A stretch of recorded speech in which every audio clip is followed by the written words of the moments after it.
придется использовать план Б. Можно как-нибудь? Сейчас, а может...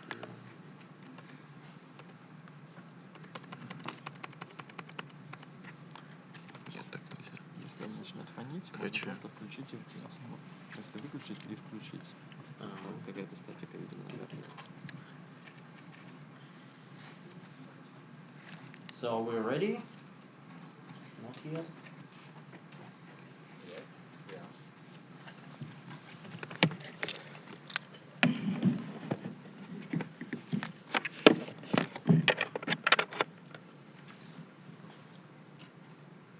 So I'm starting, right?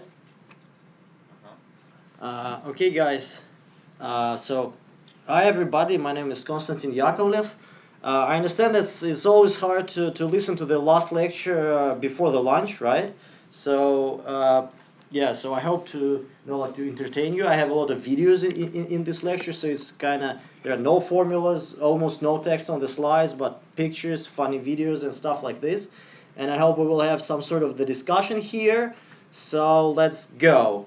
A few words about me. I don't have time just to say that I'm PhD in computer science. I work for Federal Research Center Computer Science and Control, for MIPT, for Higher School of Economics. I'm the member of Russian Association of Artificial Intelligence. My main research interests are somehow connected to robotics, although I'm not like a robotics guy, right? I mainly deal with the algorithms for like pathfinding, for simultaneous localization and mapping, like multi-agent coordination and stuff like this. So yeah, and today we will kind of I'll try to give a kind of like in sketches like a brief overview of how robotics and AI are like interconnected in my opinion. So the first thing we need to I want to make it clear. I want to elaborate a little bit on this question: how advanced are the robots so far? Because there is what I've noticed almost in any room I'm talking about robotics, there is like an AI. There is a kind of misunderstanding about what is actually going on. And so there is this big gap between like expectation and reality, and it all comes from YouTube, obviously, right? So we're all reading these papers and watching these YouTube videos, and we often see something like this. On the left, there is this robot. Does anybody know what's this robot? Yes, it's correct. It's Atlas from Boston Dynamics. So they once in a while, this company they shoot some video like this when they have this like Atlas robot doing pretty amazing things. So you see it's doing like backflips, and of course when we see those videos we're kind of we immediately get scared, because that's the point where they will take over the humanity, right? So we're in trouble. So the robot is doing backflip, right, on this video. So this gives you kind of an impression that robotics is like robots are really advanced so far nowadays. But the truth is that more often it happens like this. So it's the same robot, right? So it's the same robot, and it's pretty like a simple task to put this box somewhere. But he got confused, and then in the end of the day it falls down. And I'm assuring you that it's really hard for those robots actually to get up, right? So so those two videos, they kind of actually show what is the difference between expectation and reality. We do not actually know how many tries it took the creators of the Atlas to shoot the video like the one on the left, right? But although as I've said, I'm not that more into mechanical parts, into robotics, but I know that those robots, they really work once in a while. So it takes 1, 2, 3 days, like a week, to actually get the things aligned right, so your robot actually performs well. And in 90% of the cases, it goes like this on the right. So and there is even more big problem with this. So this is all is shooted in kind of lab environment. So this is in the lab where everything is is nice and clean, and the light is good and stuff like this. So there was this competition of robots in 2015 where these robots were first to go out of the lab. So they were competing in like basically in some basic tasks. So they need to like to go through those derbies or to open doors or to push buttons. So actually like pretty simple tasks, but not in the lab environment. This is very important. Not in the lab environment. And basically like there were a lot of robots that were just like falling down and like basically yeah. So you see this robot, he thought that there is like a door somewhere on the left, but it is on the right. So and that's basically it. So when we look at these nice looking videos of the robots who are doing backflips, we need to realize that this is a kind like once in a while in the lab environment it happens so. But I mean like in reality it's more like this, right? So you see these guys, he's thinking that he's kind of like doing something with the valve. Yeah, it's actually like this is the robot which actually won this challenge. Robots do not like me. That's true. Okay. Are we good? I won't offend you guys. Okay, so this is the robot which actually won this tournament. It's from Korea. So I was in the same year in 2015 later on in this lab, and we asked the guys to show us how this robot actually cool. So and the task is to like how to like to go through this like uneven surface. So it really takes him a lot of time to actually calculate like the movement. So he's just like calculating how should he like do with his leg, and in the end of the day, only because of like of those two like PhD students from Korea, it actually did not fail, right? So that's the reality. And I have a lot of evidence like this. For example, I was in another conference in Pittsburgh, and in 2017, and at that time they were the Uber. They actually had like two headquarters in the U.S. One is on the obviously like West Coast in California, another is on the East in Pittsburgh, because in Pittsburgh they have this Carnegie Mellon University, which is really cool in this like AI and robotics stuff. So they hire a lot of people from Pittsburgh there, and they were actually like running Uber's driverless in this 2017 when I was there. So this is like the actual picture of this Uber driverless car, and this is the exterior on the left, and the interior is on the right. So what do you see, guys, on the right? I mean, like, who is sitting in the driver's seat? Is there someone? I mean, I understand that the picture is like not clear, but I mean, like, so it's the same car, the driverless car, like I took the photo from the inside. So what is on the left? Yeah, the driver. I mean, like, so there is a human, right? So there is a human in the driver's seat. Yeah, it's true. So it's the task of this human is, like to intercept the control of the vehicle in case something goes wrong. And I mean, like, it's actually a good idea, right? Because we do not want, like those cars on the streets without any, like supervision by human, at least when they're in this testing phase. But I mean, like, if you have like a closer look, you will probably see something unusual on the right.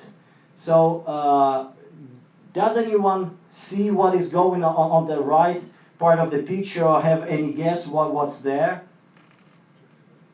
What? Laptop. Yeah, laptop. Yeah, that's true. So there is a laptop which actually shows how the intelligent control system of this car is running. So okay, that the laptop, and what else? Who is carrying the laptop? Yeah, another human. That's, I mean, like, it's not clearly seen here, but there is another human at the passenger seat who is carrying the laptop, who is connected to the control system on the car, and actually like look at what's going on. So just think about it, like how advanced robotics is nowadays. I mean, like, for a driverless car to drive, we need two people controlling this car, right? So when I'm driving from my home to here, I mean, like, I'm the only one in the car, right? So for driverless car, so good so far, we need like two people. That's kind of cool. I mean, like, it makes me feel really good because it kind of gives me a sort of, you know, like thought that my job is kind of secured, right? So I mean, like, and it actually creates jobs for you. So basically, my main point of this, you know, like short part is that don't, you know, like be scared when you see those, you know, like videos on YouTube, because when it comes to real life, it's much more complicated. Just trust me, like the guy who deals a lot with this stuff.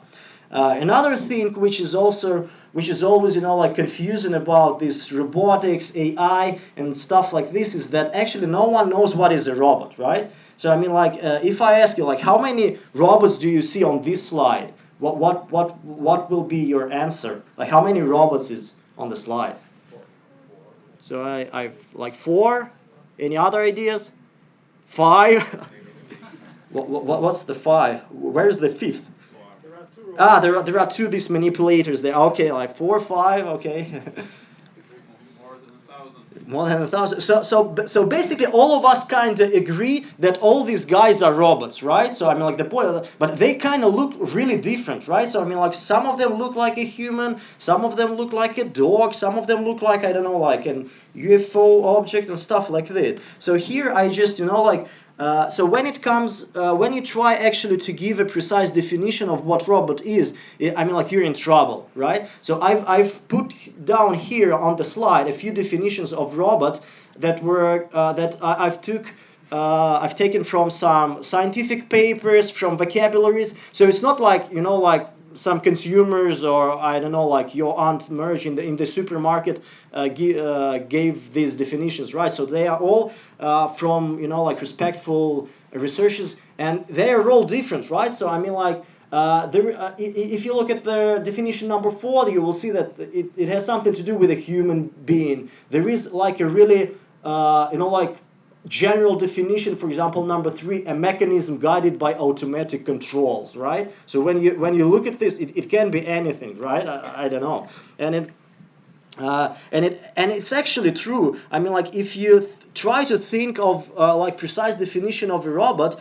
I would argue that this guy will be a robot, right? So I mean, that's the mechanism which is guided by automatic controls and stuff like this. So it's really hard, you know, like to figure out what the robot is. So for the purpose of this lecture, we won't consider like coffee machines, you know, like some primitive like drying machines as robots. We won't consider like humans as robots, and we won't consider, you know, like laptops as smartphones as robots. Otherwise, things will get like really complicated, right? Although, as I've said, it's really hard to give a definition that your like washing machine or say laptop is not a robot.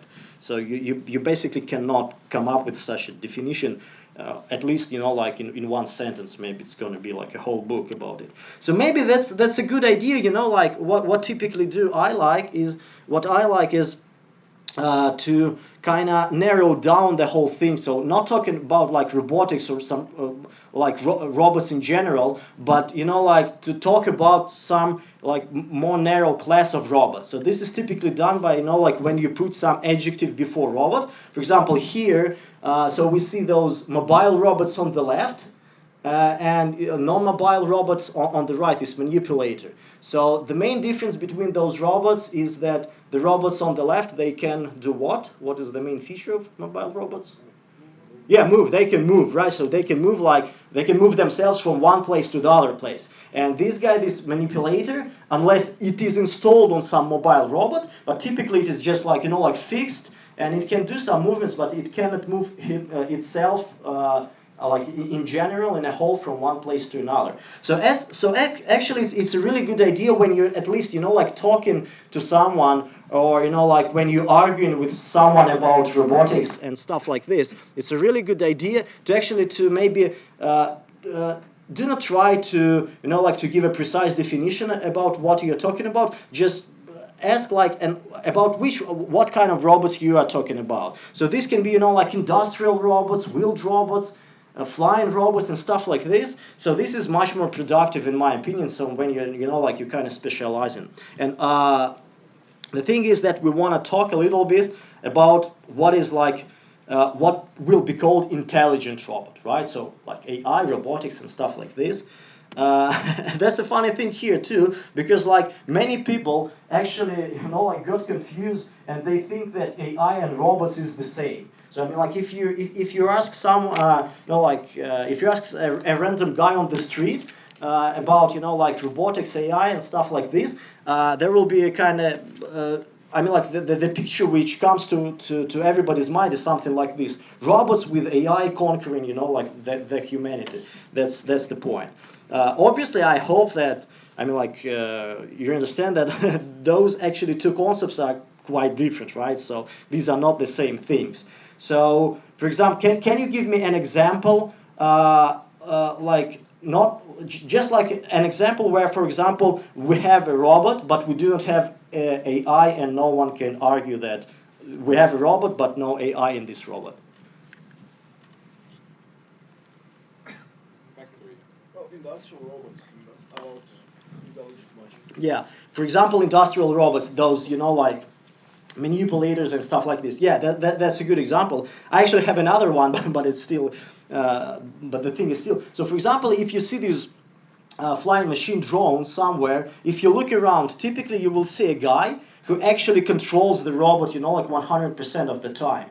So, I mean, like we do agree that this drone is a robot, but it is controlled manually by an operator, by a human, right? So those class of like teleoperated robots by a human, we have like a lot of teleoperated robots, and we obviously cannot call them that they're like intelligent in some way.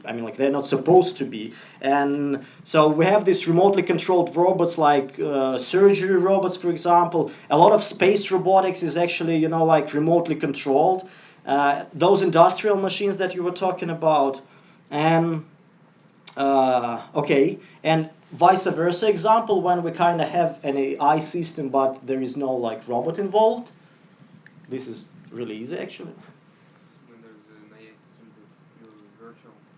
Yes. Yes, some sort of like for example some virtual assistant. We all agreed that like our phones, smartphones, and laptops are not robots. So basically, when we're running this sort of the program on our laptop, or just like the automatic translation, we know that to translate automatically from one language to another is a problem that is attributed to be studied within AI domain. So I mean, like people who study this problem, they have always thought of themselves as they are kind of doing AI, and I kind of agree with this. So there is an AI here, but I mean, like no robot. And yeah, and other examples are like this, all this, chatbots, or like virtual assistant, text translators, and stuff like this. So basically, what makes a robot intelligent? That's where we start like going down to the point. And actually, to narrow down the more now I'm asking not about like the algorithms or like AI and stuff like this, but what are the features of the intelligent robot? I mean, like if you do not know how it was built, what is the software inside and stuff like this, but still you need to somehow distinguish the intelligent robot from non-intelligent one. With what features? I mean, like for what features would you look at? What features are you looking at? So that's an open question. So does anyone have? It will be autonomous maybe. Okay, so I'll just like it's let's make it like a printer. So okay, so autonomous and that's a good point. I really like it. What else? Goal based. Rule based? Goal. Goal oriented, right? Goal based. Okay. Great. Non-deterministic. Non-deterministic. What do you mean by non-deterministic? It will be able To to react on things. to react. Able to react. I like this. I'm not that sure that I really like this thing, but able to react, I really. Sorry. It was funny. What else? Great. Great. Creative? Yeah. Creative. So creative. Okay, what else? Self-learning. ability to make decisions, making decisions, learning, adaptive, yeah. Okay, guys, you're really cool. So I'm here a lot of words which I actually agree upon, and a lot of these things are actually on my next slide. So this is not like a universal thing. So that's what I typically like wanna kind of see from robot being intelligent. So the first thing is, I completely agree that like it should be autonomous. So like autonomous means that it can can operate in complex environments without human supervision, at least for some period of time, right? So actually there are in those scientific fields there are guys who are kind of like subdividing autonomy to kind of quantize autonomy to different levels. So you can find the like papers where we have autonomy level 10, autonomy level 5, and stuff like this. So but basically, we want a high degree of autonomy. We also want the ability to adapt. To adapt, of course, we need to react, to be creative, to learn, to make decisions and stuff like this. So I would say that this ability to adapt, it kind of incorporates these things like learning, creating, and stuff like this. And another thing is the ability to collaborate with other robots and ability to collaborate with humans. Why do you think I've put last two bullets kind of separately? What is the difference between? They are all about, like interacting, right? So maybe I should put it to... Interactions to collaborate with humans, some human way to interact with robots. Yeah, so the principal thing is that, for example, robots, they can communicate and collaborate with each other in their own, like languages, in zeros and ones, and it will be, like kind of perfect. So it's gonna be, okay. But if you're expecting the robot to, to interact with humans, it means that it needs to, to understand human language and all other, even more, like high level, even like cognitive stuff. So basically, if I was asked what is like an intelligent robot definition, I would, just, glue those things together, and we'll come up with this sort of, of the definition. So it's like a programmable device, blah blah blah, capable of, and stuff like this. So basically, that's the features we're expecting from intelligent robot. And now the main question: how to achieve this? Okay, so we now know that we need those adapted robots which are like autonomously operating in the real world and collaborating with each other and humans. Blah blah blah. So how do we make such robots? So what is how to achieve this? Like in general, what we need to do? What's that? Yeah, we need artificial intelligence, right? So now we came up to another like topic, and what is AI? So I know it's kind of weird to raise this question out of 4 days of lectures, hackathons, and stuff like this. But actually, it's really important question, and the importance is so we even decided to have which is not still, I believe, on the program, but I believe that at the closing ceremony we will have, some sort of the panel discussion with you guys also involved, a high-level conceptual discussion after all lectures were heard and stuff like this, to get kind of, maybe share some thoughts about what is AI. So I will kind of skip this part, but because I won't be it looks like that I will be kind of moderating this discussion, so it means that I won't be able to share my own opinion. I will, because I'm talking now, so I will, for example, say what is AI for me? So I'm like kind of a guy from academia, right? I'm doing research. I do not have a startup. I'm not like Elon Musk or someone. So, and I know that actually AI is rooted in science, right? So it were like scientific guys from academia who actually invented the whole thing. So it was not Google, it was not Huawei. I'm sorry, but it was guys from the universities who actually start investigating like this topic.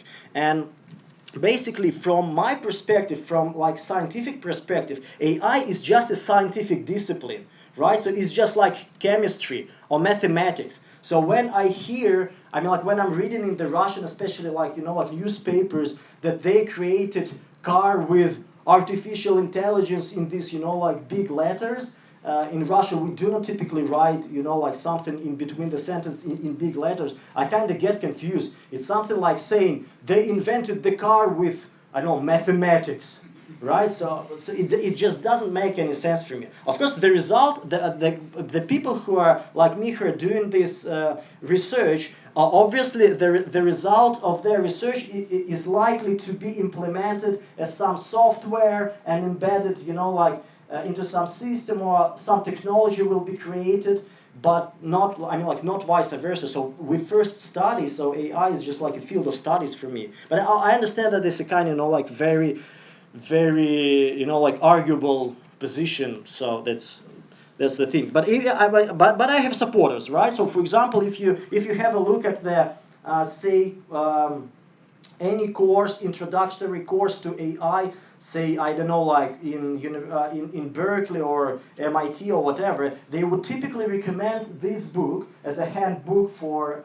Intro to AI course. This is the book written by Stuart Russell and Peter Norvig, and which is like called Artificial Intelligence Modern Approach. It has several editions, and on one of the editions, I believe this green one, this book has a subtitle. So they have this AI, the Intelligent Agent book, right? So basically, it's AI, from my point of view, is a scientific discipline that studies the behavior of intelligent agents. It's a broad definition, I understand, yeah. So an agent, it can be like anything. It can be like a game character, right, like this guy, or it can be a robot as well. The thing is that we typically wish to, you know, like to abstract from the, you know, like whether it is a virtual agent or real agent, because we're actually are interested in what is going in between this interaction of the agent with the environment. You've probably seen a lot of pictures like this. When we have an agent, I mean, like it receives some, I mean, it has some sensors and it senses the environment. Then some magic happens in between, and I mean, like it performs action, right? So that's the concept of, you know, like of an agent. And this agent, I mean, like it has to do like a lot of these deliberation problems that which we're solving inside this, you know, like AI agent. I mean, like they're plentiful. So it's not only, you know, like learning, right? So we also need, you know, like to think about, you know, like after you learn, what will be your knowledge representation? Some general stuff like reasoning, planning, communicating, and stuff like this. So it's not only limited, you know, like to learning or like to recognition. Yeah. So I will, yeah, this is basically like the two-circle diagram showing that actually the robotics is a big thing, and a lot of robotics is not like about AI and they're just making robots. A lot of actually AI people, they do not target to their methods to be implemented on the robots, but there is something in between, and this is a nice place to be, I think. Okay, I will skip this, skipping. I do not have time. So basically, if we are talking about how do we, you know, like make a robot intelligent, we need AI. AI is like science, but the result of this research is something. Is basically like the software. So basically, we need to create, you know, like the piece of software called Intelligent Control System. So that's the system which kind of you know, like which is running on this robot and basically receiving this sensory input and telling the robot what to do. And it's a complicated piece of software. I'm just showing you like one of the possible architectures of this software, the one which we are developing in our lab. So this is layered, like so you have like 3 levels of control. We call them strategic, tactical, and reactive. So basically, the more higher you get to the top, the more kind of intelligent processes you're thinking about, right? So at the very low level, you have, you know, like basic tasks which typically people in robotics like the one on the right. So just like, for example, stabilizing the system. So there is a lot of, you know, like control theory in this, but yeah. So not that much of AI probably. So just like stabilizing the system. Or for example, another thing is like about path following. Will it start? How do I want to fast forward because I do not have time for all these, like. So this is basically what is going on the lowest level. So when you have already a map and a plan, someone has provided you with the map and the plan, and you need basically to drive your robot according to this plan. It's actually not an easy task. You need to compute how fast your wheels should rotate and stuff like this. So it is also like a software. I mean, like it is also a part of this control system, but it resides somewhere, like on the bottom level. And typically we don't think about those methods as like as AI methods. They're kind of like just controlling. Maybe the methods that create the map and the route may be attributed, like intelligent. Yeah, that's basically if you think about like about this, like second level. In our system, this layer in the middle, it is in charge of like all sorts of navigation stuff. So yeah, I do not have time to show this. Sorry. So what we're doing, for example, in our lab. So this is this is the task when you have to, from a single camera, you need to create the map of the building, right? So you do not have any GPS or stereo cameras or stuff like this. So what and it's all running online on this NVIDIA Jetson small CPU. So we are kind of reconstructing the depth.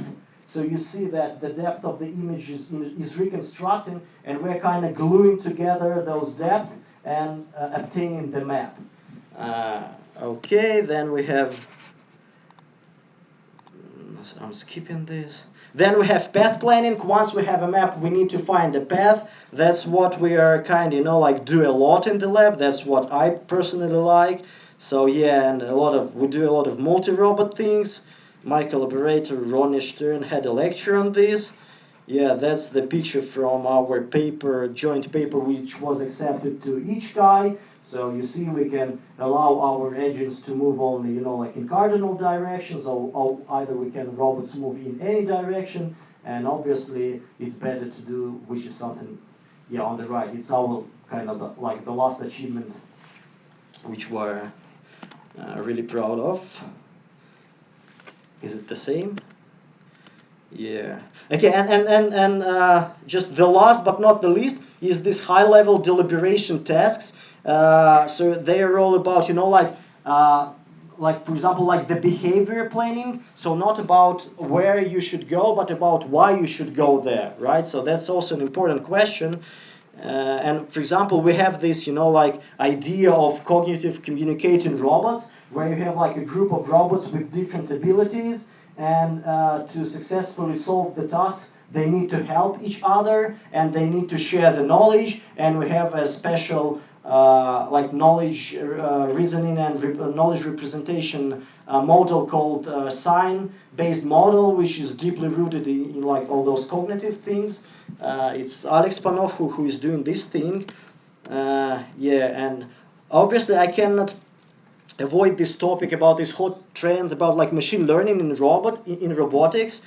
And it is doing really well for these sort of robots, for manipulators. I know that, like machine learning for manipulators, specifically like reinforcement learning, it's really cool. So you can, like robots, those manipulators can learn from scratch to grasp some objects. But for example, in case you're talking about like SLAM and pathfinding with neural networks, it's not that good. Still, still we better stick, like to traditional models. That's also what the topic which we're trying to solve in the lab. For example, my another student of mine, she was doing this, like generation images as path planning. So we are not planning a path as typically we would do in robotics with like a star or some algorithms, but we're just showing but we're just showing the picture of the environment and start to draw and ask the neural network to kind of generate our new picture. So it works for small maps. At least we were able to achieve this.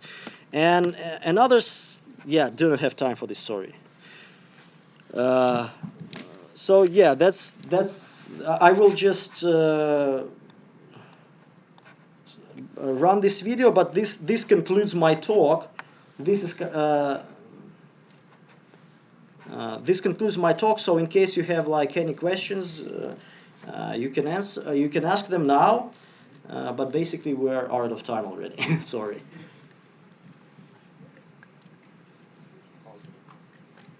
Okay, so no questions. Thank you very much. And I think what we need to do now is a big photo of all of us, right, Alex? And so just don't be dispersed. Go. One quick question. Okay. So I have a practical question. If I move from robotics, how can I start with doing some easy stuff and then Come and let's talk in private, okay? Yeah. So we're going outside, following Alex basically, and yeah, that's it.